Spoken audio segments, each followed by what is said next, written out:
우리가 일상에서 자주 마시는 2,000원짜리 가성비 아메리카노 한 잔의 돈이 결국 어디로 흘러가는지 깊게 생각해 보신 적이 있나요? 놀랍게도 이 돈의 최종 목적지는 한국이 아니라 필리핀 마닐라에 위치한 글로벌 외식거인 졸리비 본사입니다. 필리핀의 국민 브랜드로 유명한 졸리비 푸드 코퍼레이션이 국내에서 매장 수가 2,500개를 돌파한 컴포즈 커피를 전격 인수하며 한국 시장 공략을 본격화했습니다. 거대 외식 자본이 왜 한국의 가성비 브랜드들을 차례로 사들이고 있는지 베일에 쌓인 한국 자회사 졸리케이의 공식 재무제표 데이터를 통해 그 치밀한 현금 흐름을 명확하게 알려드릴게요. 그들이 음료 시장의 과포와 리스크를 뚫고 어떻게 상상 이상의 현금 흐름을 창출해내려 하는지 그 본질을 파헤쳐 보겠습니다. 지속 가능한 프랜차이즈 투자의 핵심은 매장 수가 아니라 본사가 쥐고 있는 독점적 유통망의 가치에 있습니다. 지금 당장 국내 외식 생태계와 자본시장의 판도를 바꾸고 있는 거대 자본의 진짜 속내를 직시하셔야 합니다. 졸리비가 한국 외식 브랜드를 인수하는 규모는 자본시장의 예상을 뛰어넘는 수준입니다. 졸리비는 싱가포르 자회사인 졸리비 월드와이드 PTE, LTD를 전면에 내세워 컴포즈 커피의 지분 70%를 약 3억 4천만 달러, 우리 돈으로 무려 4,700억 원이 넘는 거금을 들여 인수했습니다. 여기에 그치지 않고 국내 유망 외식 브랜드인 샤브올데이까지 연이어 투자 포트폴리오에 담으며 한국의 외식 인프라를 빠르게 흡수하고 있죠. 이들은 단순히 단기 차익을 노리는 지분 투자가 아니라 경영권을 직접 통제하는 방식으로 한국 시장의 현금 마진을 확보하는 전략을 구사하고 있습니다. 한국에서 이 거대한 자금 릴레이와 가맹점 관리 시스템을 조율하는 핵심 사령탑이 바로 한국 자회사 졸리케이입니다. 2025년 졸리케이의 감사보고서와 재무제표 데이터를 분석해보면 가맹점주들이 매달 본사에 지불하는 원부재료 대금과 로열티가 이 졸리케이라는 금융깔대기를 통해 하나로 모이게 됩니다. 졸리케이는 한국 시장 특성에 맞춘 프랜차이즈 운영을 총괄하면서도 글로벌 본사와의 정교한 내부 거래 시스템을 통해 재무적 리스크를 방어하는 방패 역할을 수행해요. 결국 국내 소비자들이 매일 매장에서 결제하는 금액이 이 특수목적법인의 계좌를 거쳐 글로벌 유통망으로 직결되는 영리한 구조가 완성된 것입니다. 여기서 가장 흥미로운 대목은 재무제표의 착시를 만들어내는 회계의 마법, 바로 IFRS 제1115호라는 국제회계 기준의 매출 인식 원칙입니다. 기업 회계 기준에 따르면 가맹본사가 원재료를 가맹점에 공급할 때 장부상의 매출액을 적는 방식이 완전히 달라질 수 있어요. 회계 감사 지침에서는 정확히 세 가지 지표를 보고 본사가 물건의 진짜 주인인 본인인지 아니면 중간에서 심부름만 해주는 대리인인지 판가름합니다. 첫째는 고객에게 제품을 공급할 주된 책임을 누가 지는가? 둘째는 물건이 팔리기 전이나 배송 중에 상해서 버리게 되는 재고 위험을 누가 부담하는가? 셋째는 가격을 마음대로 정할 수 있는 가격 결정권, 이 누구에게 있는가입니다. 이 세 가지 통제권 지표를 본사가 완벽하게 쥐고 있어야만 단순한 수수료가 아닌 공급액 전체를 자기 매출로 당당하게 기록할 수 있습니다. 최근 공개된 각 브랜드의 감사보고서 데이터를 전수 비교해보면 브랜드별 진짜 속살이 명확하게 드러납니다. 2025년 기준 메가커피의 매출 총이익률, 그러니까 매출에서 원가를 뺀 본사의 순수이익 비율은 36.4%로 조사 대상 중 가장 높은 수준을 기록했고, 더본코리아의 백다방은 20.7%로 비교적 적게 남기는 흐름을 보였습니다. 여기서 가장 극적인 변화를 보인 곳이 바로 컴포즈 커피인데요. 2024년에는 무려 69.2%에 달했던 매출 총이익률이 2025년 감사보고서에서는 27%로 갑자기 급감했습니다.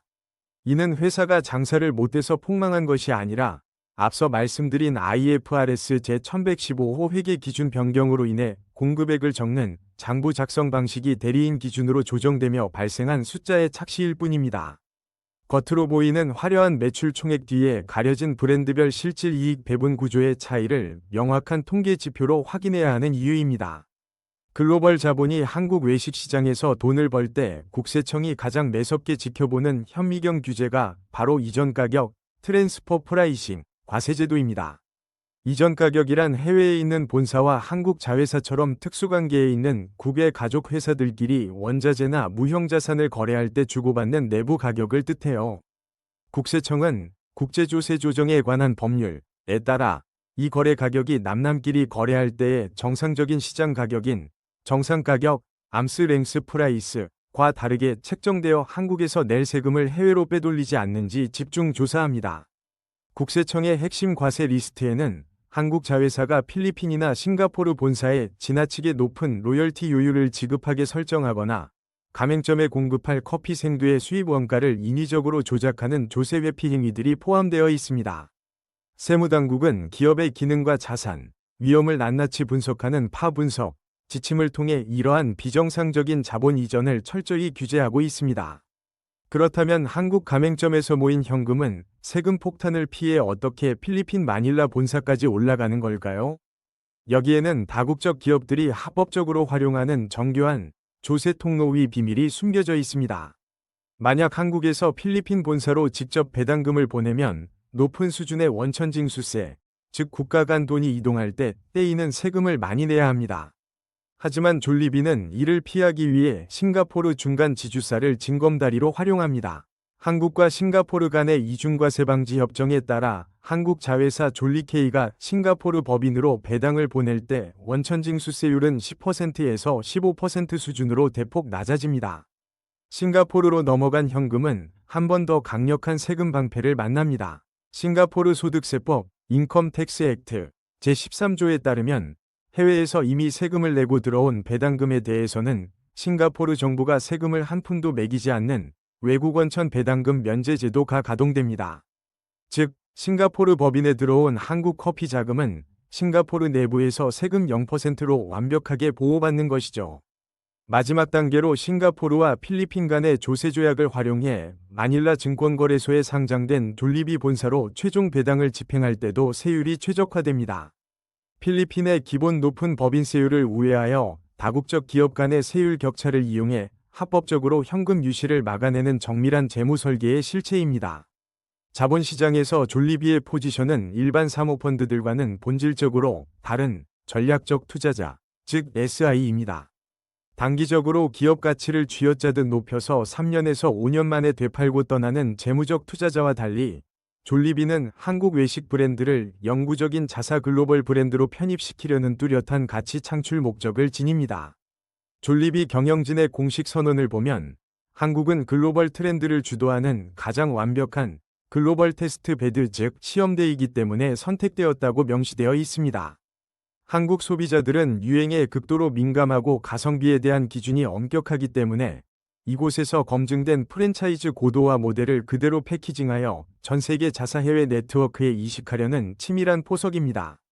최종 결론을 내리겠습니다. 우리가 일상에서 가볍게 소비하는 저가 커피와 프랜차이즈 브랜드의 이면에는 글로벌 거대 자본의 철저한 재무공학 시나리오가 정밀하게 작동하고 있습니다. 겉으로 보이는 화려한 매장수 성장률 뒤에 숨겨진 IFRS 제1115호 매출 인식 방식과 브랜드별 매출 총이익률 전수 비교 데이터, 그리고 국세청이 감시하는 이전 가격 규제의 팩트를 읽어내야만 진짜 자본의 흐름이 명확히 보입니다. 프랜차이즈 산업을 분석할 때는 눈에 보이는 단순 브랜드 인지도보다 본사가 구축해둔 글로벌 공급망의 정상가격 기준과 합법적 절세 구조의 장기적 재무 펀더멘털 데이터를 우선 검증하십시오. 거대 자본이 움직이는 메커니즘을 명확하게 파악하고 리스크를 선제적으로 통제할 때 비로소 우리의 자산을 안전하게 지켜낼 수 있습니다. 구독과 좋아요 잊지 마세요.